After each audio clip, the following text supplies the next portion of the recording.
ఈరోజు డాక్టర్ గారి సందర్భంగా మనం అందరం కలుసుకోవడం ఎంతో ఆనందదాయకం. ఒక సామాజిక చైతన్యం, ఒక సేవ సంకల్పం, ఒక సంపూర్ణ వృత్తి గౌరవాన్ని గుర్తు చేసే సందర్భం ఈ డాక్టర్స్ డే అని నేను భావిస్తున్నాను. అత్యవసర పరిస్థితుల్లో ఆర్ఎంపీ అనేటువంటి డాక్టర్ ఒక ఆశాకరం. వాస్తవం చెప్పాలంటే ఎంబీబీఎస్ డాక్టర్లు దూరంగా ఉన్నప్పుడు, గవర్నమెంట్ హాస్పిటల్లో డాక్టర్లు అందుబాటులో లేనప్పుడు ఎవరికైనా ముందుగా గుర్తొచ్చేది ఒక ఆర్ఎంపీ డాక్టర్లు మాత్రమే, గ్రామ స్థాయి నుంచి పట్టణ స్థాయి వరకు కూడా. మీతో ఈ సందర్భంగా ఒక మంచి మూమెంట్ని మీతో షేర్ చేసుకోవాలనిపిస్తుంది.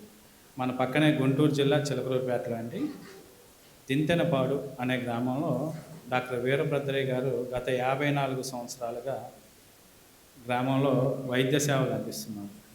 ఆయన సేవలను గుర్తించి 50 సంవత్సరాలు అయిన తర్వాత ఆయన ఇక ఆ ఫీల్డ్లోంచి నేను విరమణ తీసుకుంటాను అని గ్రామస్తులు తెలియపరచగా, గ్రామస్తులు అందరూ కలిపి ఆయన్ని మేళతాళాలతో ఆ పెద్ద ఆయన పట్ల ఎంతో ప్రేమను చాటుకు సత్కరించుకోవడం అనేది నాకెంతో ఆనందాన్ని కలిగించిందండి. ఇది మనకి ఈ వారంలో జరిగినటువంటి సంఘటన. వైద్య వృత్తిని మనం వైద్యో నారాయణ హరి అంటారు. దీనికి అర్థం ఏంటంటే, రోగిని బతికించే వ్యక్తిని దేవుడితో సమానంగా చూస్తాం. కాబట్టి చిన్నవారైనా పెద్దవారైనా ఆ గౌరవాన్ని వయసుతో సంబంధం లేకుండా ప్రజలు మనకి ఇస్తూ ఉన్నారండి.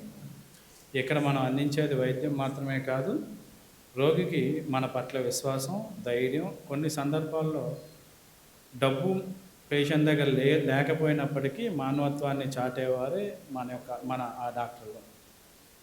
ఈరోజు ఈ సభ ద్వారా మన ఐక్యతను చాటుకునే గొప్ప అవకాశమే ఈ డాక్టర్స్ డే అని నేను బలంగా నమ్ముతున్నాను. మీ అందరికీ మరొకసారి నా హృదయపూర్వక స్వాగతం పలుకుతూ ధన్యవాదాలు తెలియజేసుకుంటూ, జై హింద్, జై వైద్య సేవ.